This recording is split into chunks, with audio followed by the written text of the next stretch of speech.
Welcome to Mr. Disturbing. Tonight, we're plunging into the dark heart of the Appalachians with some truly unsettling true horror stories. That'll keep you up all night. If you're brave enough, smash that like button and subscribe so you don't miss the next descent into fear. My name is Caleb Wright. I'm 37 now. I was born and raised in southern Appalachia, just west of Asheville, North Carolina. My folks still live out there, in the same old farmhouse tucked against the edge of the Pisgah National Forest. Folks not from here don't always understand just how old these mountains are. The Appalachians stretch out for hundreds of miles, worn down and folded in ways most ranges can't be. Some of the rock formations date back more than 1 billion years. That's older than most life on Earth. And out here, you feel that age. You can sense it when the fog rolls low over the hollers, or when the pines lean just so along an old ridgeline. The land remembers things we don't, things we probably shouldn't. Strange things happen out here, always have. Some are good, some not so much. There's the Brown Mountain lights, glowing orbs that float out past Linville Gorge. I've seen them myself a few times. Then there's this abandoned church east of Barnardsville, where folks say the air still feels warm even in winter, and a soft voice hums old hymns after dark. My granddad always said the mountains were alive in ways science couldn't explain. I didn't believe much of it until about 10 years ago. That was back when I was going to school at AB Tech, working toward a degree in automotive repair. I took night classes, 3 nights a week, since I worked construction during the day. Most nights I'd leave campus around 10, sometimes later if we had lab. The drive home wasn't far. I'd take I-40 west, cut off near Black Mountain, then up a winding state road toward my folks' place. I'd done that drive 100 times. Never gave it a second thought. But this one night was different. It was late September, air crisp, sky clear when I left class. I remember because I'd looked up to see Orion rising early, stars bright as hell. But as I got further down the highway, the air changed. The stars thinned out. The sky looked wrong, hazier somehow. When I pulled off at my usual exit, near the old 24-hour gas station, I noticed the lot was dark. That place always had lights on, but that night, nothing. Pumps dead. No sign of anyone inside. And the sky? The stars were nearly gone now. Just a thin smear of cloud or fog that hadn't been there minutes earlier. I felt it in my gut then. That old nameless kind of unease, the kind you don't question, just feel. Still, I pressed on, made the next few turns, hit the first big curve before the ridge, tires humming soft on the blacktop. That's when I saw it. A dog, or what I thought was a dog, bolted out of the woods right across the road. Big thing. Maybe a Great Dane or something close. Mangy, thin, moving like it was starved or sick. I slammed the brakes, tires skidding just enough to make my heart jump. The thing froze in my headlights for half a second.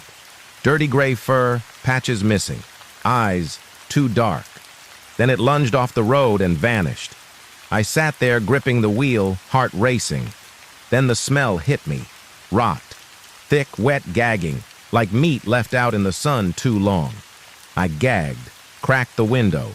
That's when instinct made me glance in the rear view. And I'll never forget what I saw. The dog wasn't a dog anymore. It was standing, upright, its body stretched long and wrong like the skin didn't fit. Must have been over 10 feet tall. The fur hung in greasy mats. Its arms, they weren't legs anymore, were long, too long. Hands dangling at the knees, fingers tipped in cracked claws. The skin sagged in places like wet leather. Its face, God. Its face looked almost human, sagging. No real nose, just a stub. The mouth too wide, full of crooked, jagged teeth. And where the eyes should have been, just hollow sockets, deep and black. It stared straight at me, like it saw me, even without eyes. My whole body locked. Every part of me screaming to run. Then, from a house maybe 100 yards away, a porch light flicked on. The creature twitched, head jerking toward the light. In a heartbeat, it dropped back to all fours, if you could call them that, and sprinted into the woods, moving unnatural fast, branches cracking in its wake. I didn't wait. I threw the truck in gear, tires spinning gravel, and tore off down the road. When I got home, I didn't even think. I grabbed the old shotgun from the rack, loaded every shell I had, and locked every door and window. I didn't wake my folks. Couldn't bring myself to explain it. That night, the whole house was dead quiet. No crickets, no owls, not even the old hounds barking. And they always barked at coyotes or raccoons. Around 3 in the morning, the smell came back. Stronger this time, like something rotting in the basement. I sat in my dad's office, shotgun in my lap, watching the window that faced the forest.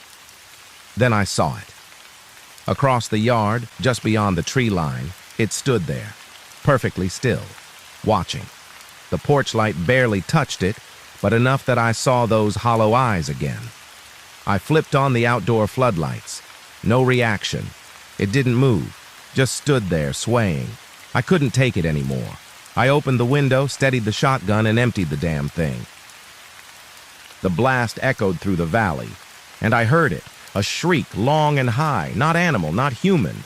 The thing bolted back into the woods on 2 legs. Then finally the hounds went wild, barking like mad. My parents rushed downstairs. I lied, told them I'd seen a bear messing with the trash. I didn't sleep until Sunday, and I never told them what really happened. 6 years passed. I tried to forget. I told myself it had been a one-time thing. Stress, lack of sleep, maybe even a trick of the fog. But I knew better. Deep down. Some things you don't unsee. I never drove that road at night again. If I had to visit my folks, I went by daylight. And when I moved out, I stayed in town near Asheville, closer to people, closer to light. Life went on. I met Claire. Married her. She came from old Appalachian stock, too. Family full of granny witches, healers, herbalists, folks who still practice the old ways. I never used to believe in that either. Not until the thing in the road. Claire knew I'd seen something, even before I told her. Said I carried it in my eyes, but I didn't speak of it. Not for years. Not until the next time it came. It was a fall weekend. We were visiting Claire's mother's place. She lived on a big piece of land out in Macon County, old farm tucked against the woods. Claire had grown up there. Her mama still raised goats, chickens, kept a few dogs. The place always felt peaceful, safe, until that night. We'd arrived Friday, spent the day helping clear the garden, mending an old shed. As dusk came on, I felt it, that old unease. Subtle at first, a prickle at the neck, the weight in the chest, the kind of feeling you can't explain but can't ignore. The air felt thick, still. The stars, again, seemed fewer. The smell of wood smoke from the fire pit faded under something sour. Faint at first, then stronger. That smell. I froze mid-step near the porch. Claire noticed, asked what was wrong. I shook my head. "Bad air," I muttered. But my heart was thudding already, and the smell grew. That same rotting meat stench. The one I hadn't smelled in 6 years. We were about to turn in when Claire's mama asked if we'd help check the old dog pen. Hadn't been used in a while. We grabbed a flashlight, brought the big Great Pyrenees, Jasper, along for company. He was a good dog, smart, protective, the kind you trust in the dark. We crossed the yard, light flickering on rusted wire and old boards. The second we neared the pen, Jasper bristled. Hackles up, teeth bared, deep growl rolling from his chest. I'd never seen him act like that. We stopped. Claire shined the light toward the rundown kennel. Empty, but the smell was thick now, suffocating. My stomach turned. Then we heard it, a bark, sharp, echoing from the woods beyond the pen. It sounded just like Jasper's bark, but twisted, off somehow, too close, too loud. Jasper lost it, barked, lunged, straining the leash. I yanked him back with both hands. He fought me, teeth snapping at the air. Another bark answered. Same tone, same rhythm, but coming from deeper in the trees, and then from closer, too close, like it was circling. Claire's grip tightened on my arm, her face pale. "That's not a dog," she whispered. I knew she was right. The sound wasn't coming through the air anymore. It was inside my head, vibrating behind my eyes. Jasper went wild, snarling, trying to drag me toward the woods. I fought him, heart hammering. Then Claire's mama, sharp as ever, threw on the floodlights from the porch. The beams cut through the dark. And for a second, just a second, we saw it. Standing at the edge of the light, thin, too tall, wrong-shaped, head cocked, arms dangling too low. The same hollow-eyed, sagging skin thing I'd seen years ago. It watched us, then slipped into the trees with a flick of greasy fur. The woods swallowed it whole. The barking stopped. Just silence. Jasper whimpered, tail between his legs. I hauled him back to the house, my hands shaking so bad I could barely grip the leash. Once inside, I told Claire everything. The first time. The drive. The basement window. The shots. She didn't doubt a word. Said her family had tales of things like this. Old spirits, skinwalkers, witches left too long in the earth, things that slipped through when the land thinned. She called her sister, a granny witch herself, told her what we'd seen. The next morning, her sister came. No fear, just calm. She brought herbs, charms, a staff carved with runes older than English. We walked the land, near the old dog pen. The earth there was cracked, black. The concrete floor of the kennel shattered, wire fencing torn like paper. The smell was unbearable. Her sister lit a fire, sang words in a language I didn't know, marked the corners of the property with salt and ash. When she finished, she faced me. Said plain, "Don't go in those woods after dark." "Not till it moves on." I listened. You better believe I did. Claire and I left 2 days later. Life went back to something like normal. Then came Delaware. Claire joined the military, got stationed up there. The land was flat, quiet, nothing like home. I hated it, but I followed her, settled in. We rented a house with a patch of woods behind it. Nothing big, nothing wild. I told myself the thing was back home, bound to the ridge, to the old soil. I was wrong. One fall night, funny how it's always fall, I was out back, cool air, little fire pit going, playing with our new American bulldog Rufus. Big boy, strong, loyal. The others, 2 mutts, and were inside. Around 9, Rufus stiffened, nose high, growling low.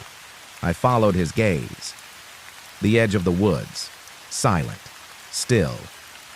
The stars seemed thin again, the air too heavy. I stood, called him back. He didn't budge. Then, without warning, he bolted, straight for the trees. I chased him, heart in my throat, caught him just before the brush.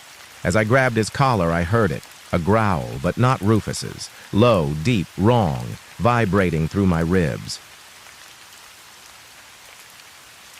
The months after that night in Delaware passed in a kind of quiet dread. I stopped going out after dark, stopped letting the dogs run near the woods. I put up extra lights, motion sensors, cameras.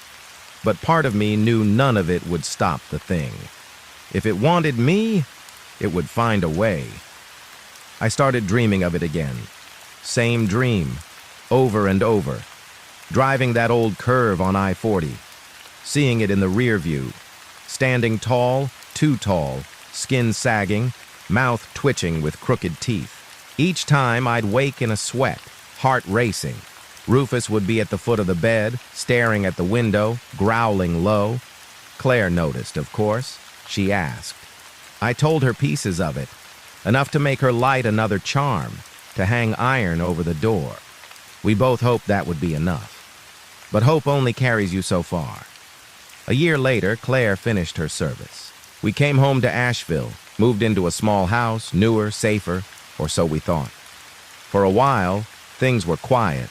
No dreams, no smells, no sightings. I let my guard down. Started to think maybe the land back home had broken whatever tether that thing had. Maybe Delaware had been a fluke. But deep down, I knew better. It was never about the land. It was about me. About something I'd carried from the first time I looked into those hollow eyes. One cold November night, Claire had gone to visit her sister. I stayed behind with the dogs, built a fire in the wood stove, sat reading by the light. Around midnight, Rufus stiffened again, same way he had in Delaware, same way Jasper had at the old pen. The other two dogs followed, ears flat, growling toward the back window. I stood, heart already pounding. The air had shifted, gone heavy, still. The house creaked wrong. The fire seemed to dim. Then, the smell. Thick, wet, putrid, filling my throat, my nose, my head.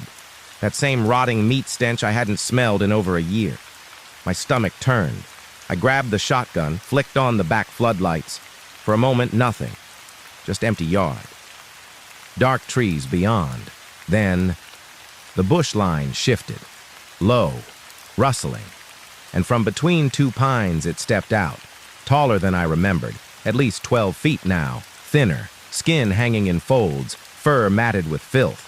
Arms too long, fingers dragging through the dead leaves. Its face, God, its face, more human now, or trying to be. The mouth pulled in a wide grin, teeth jagged, black with rot. And those eyes, still hollow, still deep, staring straight through me. It stood there swaying, head tilted, watching. My hands shook on the shotgun. I fired once. The blast echoed through the night. The thing didn't flinch, just blinked, slow and deliberate. Then it opened its mouth. And the sound that came out wasn't a growl, wasn't a roar. It was a bark. My bark. My own voice, warped and twisted, echoing back at me from that thing's throat. The dogs howled, cowered. Rufus pissed himself, whining low. I fired again, and this time the thing moved. Fast, blurred. It darted back into the pines, gone in a breath. The silence that followed was deeper than any I'd known. The woods were dead still, the stars thin again. The air sour. I didn't sleep that night, didn't let the dogs out. Sat by the window watching, waiting. When dawn came, the ground beneath the pines was torn, deep gouges in the dirt, claw marks on the trunks. The smell still lingered. I called Claire's sister. She came that afternoon, walked the yard, touched the trees, said it had marked me. Said I'd carried its scent across states, across years, that some things don't let go once they've seen you. She blessed the house, laid wards, burned herbs I couldn't name, then looked me in the eye and said, "You'll never be rid of it. You can only keep it at bay. Never walk alone, never walk after dark." I've listened. To this day, I don't go near the woods after sunset. I don't drive that old road at night. And when the dogs stiffen, when the stars thin, when the air grows thick, I stay inside, lights on, gun ready, because I know it's still out there, somewhere between root and bone, between shadow and memory, following, waiting, and one day it might step out of the pines again. And next time, I might not make it back.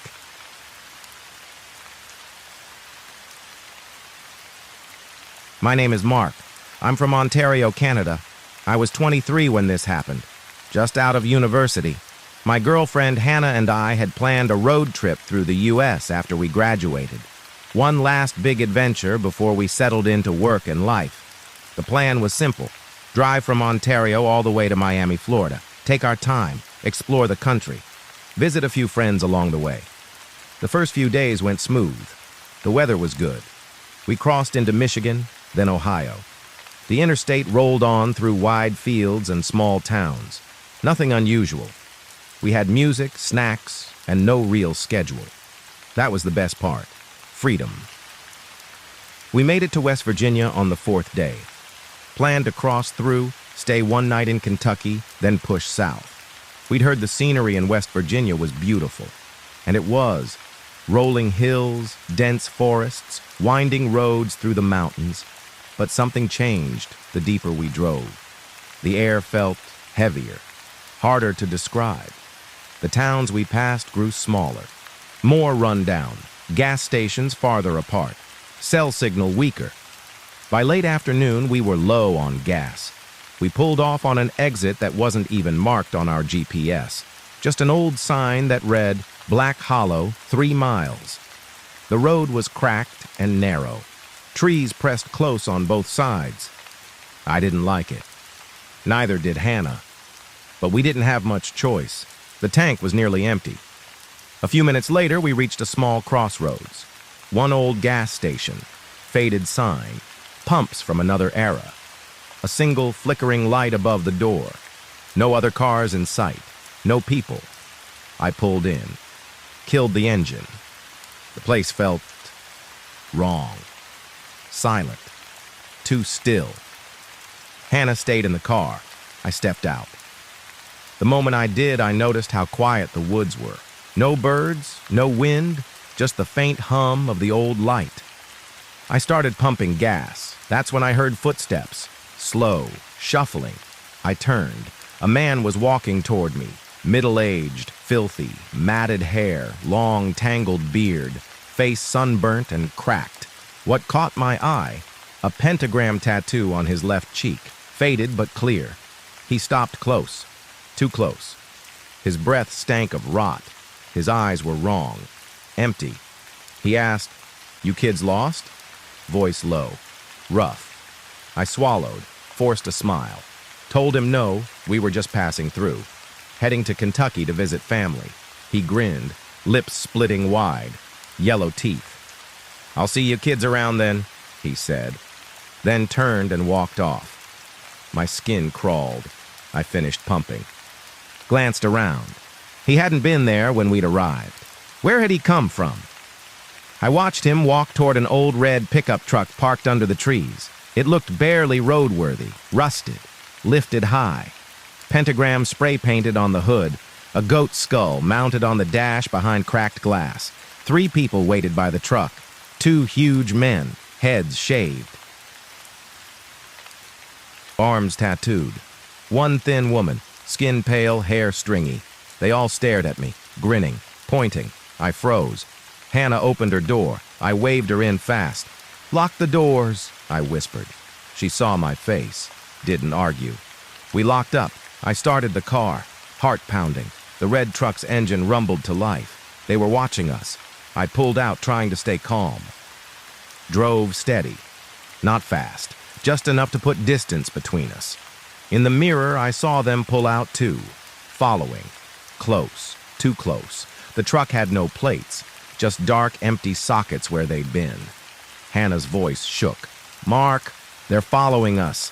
I nodded. Kept driving. The road twisted through the hills. No other cars, no turnoffs, no signal. I told Hannah to call 911 anyway. She did. Somehow a single bar flickered, enough to connect. The dispatcher sounded far away. Fuzzy, but clear enough. "Get to the nearest police station. Do not stop." They gave us a location. 20 miles. North. Toward a bigger town. I floored it. The red truck surged after us. No lights, just the roar of the engine behind us. Hannah rolled her window, stuck her phone out. Waved it so they could see we were calling police. The truck backed off, slowed. Then turned off suddenly down a side road. Gone. I didn't slow. We kept going. Found the police station just past dark. A plain brick building. Lit. Safe. I reported everything. The officer nodded grim. Said there were bad folks in those hills. That it wasn't the first report like ours. He told us to keep moving, not to linger in the area. We listened. Left the station. Decided to drive straight through the night. Sleep somewhere safer. Out of West Virginia. The first hour passed tense but quiet. The highway stretched dark ahead. No lights, no traffic, just us and the road. Then, two headlights appeared behind us. Distant at first, then closer. Too close. I checked the mirror. My blood ran cold. It was the red truck. Same battered body, same pentagram on the hood. Somehow, they'd found us again. I hit the gas. The truck kept pace. Closer. Closer. Hannah gripped my arm. "Mark! They're not stopping." I pushed harder.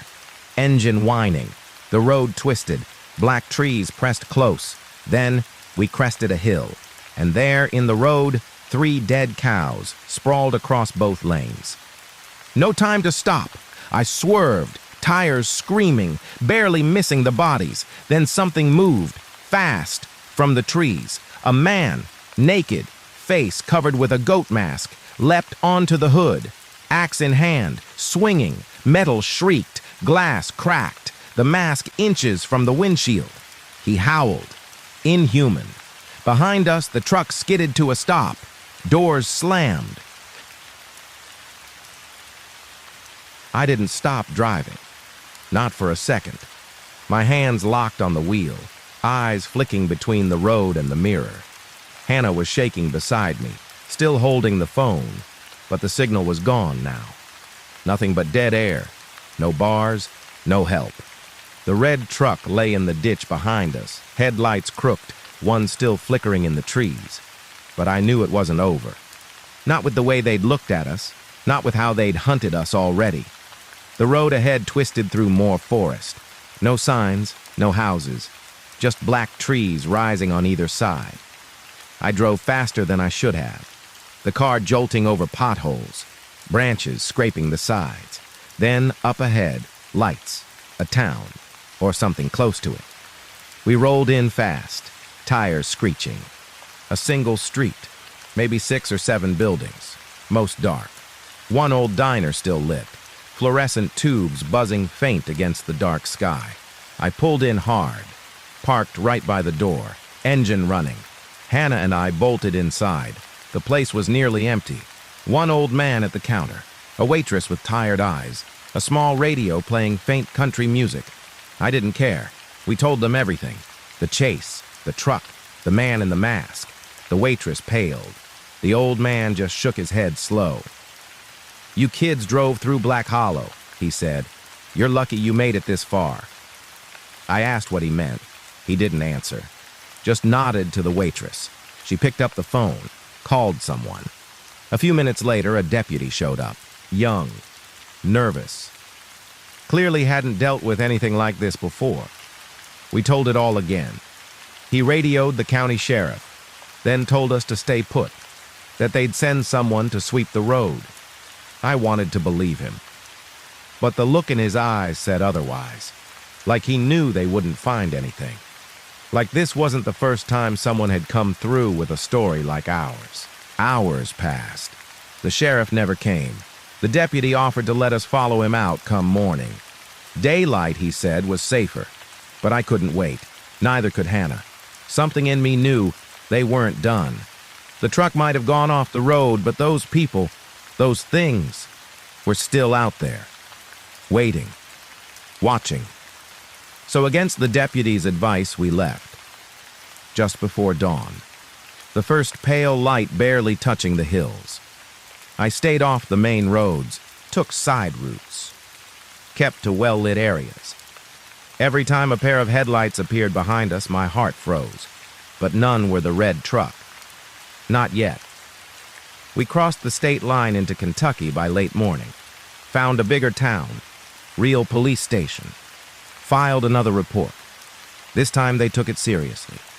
Promised to send word back to West Virginia. Said they'd heard strange things from that area before. Folks going missing, cars found abandoned, locals refusing to talk. We stayed 2 nights in Kentucky, didn't sleep much. Hannah cried more than once. I didn't blame her. I felt the same. Couldn't shake the image of that goat-masked man, the way he'd screamed, the way the others had looked at us, like prey. We debated ending the trip, going home, but stubbornness, or maybe pride, kept us moving. We drove on, through Tennessee, Georgia, finally reached Florida days later. Miami was loud, bright, full of people. It should have felt safe. But it didn't. Not for me, not anymore. Nights I still scanned the streets, checked mirrors too often. Hannah started having nightmares, woke gasping, said she heard barking in her dreams, that she smelled blood. The thing is, so did I. The scent would come, out of nowhere, thick, wet, rotting, even miles from those hills. I started to think maybe it wasn't just a place. Maybe it was something we'd carried with us. Some kind of mark. We cut the trip short, headed back north, took highways this time. No back roads, no more detours. I thought we'd left it behind. Until one night, weeks later, driving through Pennsylvania, we saw it again. 2 headlights, far back, but gaining. Same lopsided glow. Same broken pattern.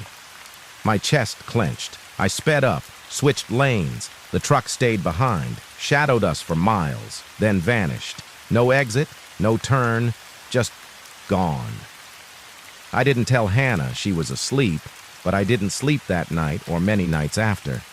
Back in Ontario, life tried to return to normal. We finished school, found work, got an apartment, but the dreams came back. The smell, the sound of cloven hooves on asphalt. I'd wake some nights to faint tapping at the window. No one there, no prints, but always the scent, like something waiting, watching. Months turned to years. I thought maybe it would fade, that maybe time would wash it away. Then, last fall, almost 10 years later, it came again. Hannah and I had married. Bought a house near the edge of town, quiet street, backing onto a thin stretch of woods. One crisp October night, we had friends over. Fire pit in the yard, laughter, drinks. For a while, it felt good, normal. Then near midnight, the fire dimmed. The air shifted, grew thick, still, too still. The woods behind us went silent. Not a single sound. I felt it first, that old pressure in the chest, that cold prickle at the neck. Then came the smell, faint at first, then stronger. I stood, heart pounding. The others noticed, asked what was wrong. Before I could answer, 2 eyes glinted at the edge of the trees. Low, too low. Then they rose, high, too high. A shape stepped out, thin, tall, arms wrong, head cocked, hollow eyes shining faint in the dark. I knew it from before. It had found us, even here, even now. After that night in our backyard, I couldn't pretend anymore. Couldn't write it off as chance. Couldn't tell myself it had been left behind in West Virginia. Whatever that thing was, it had followed us, crossed state lines, crossed years. It wasn't tied to those hills. It was tied to us, or to me. For weeks after, I barely slept. Hannah, too. We kept the house lit up like a beacon. Motion lights, cameras. But they never caught it. Never recorded a thing. The neighbors started asking why we left the porch light on all night. Why we'd stopped letting the dogs roam near the woods. I didn't answer. Couldn't. What would I say? That something old, something inhuman, was stalking us. That it wore faces and left the stink of rot wherever it passed. Even I could barely believe it. But the signs kept coming. Small at first, scratches on the back door, deep, high, like from claws too long for any animal around here. Hoofprints in the soft earth by the fence. But wrong, misshapen, like something had tried to mimic them and failed. The smell, always the smell, would come and go, sometimes strong enough to wake us from a dead sleep. The dogs would growl and whine. One night I found them cowering in the bathroom, all 3, shaking. I started digging again, researching, talking to folks. Not online. That's a waste. Too many fake stories, too many kids chasing clicks. I reached out to people who knew. Old contacts through Hannah's family, folks who still walked the old ways, granny witches, ward makers. They told me stories, dark ones, of things that dwell between places, not ghosts, not demons, something older, things that wear the shape of man or beast or both, drawn to blood, to fear, to those who see them.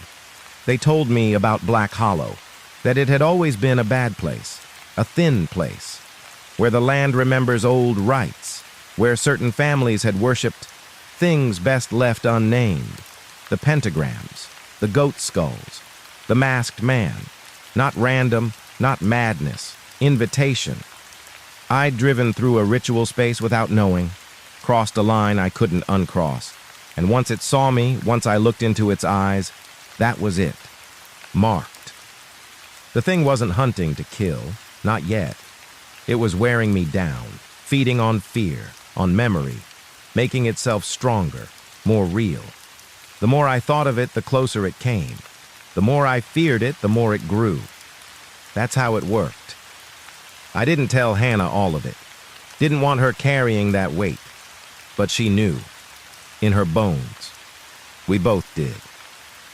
Weeks passed. The visits came closer together. Every few nights. The stench in the hall. The shadow at the window. The dogs growling at the walls.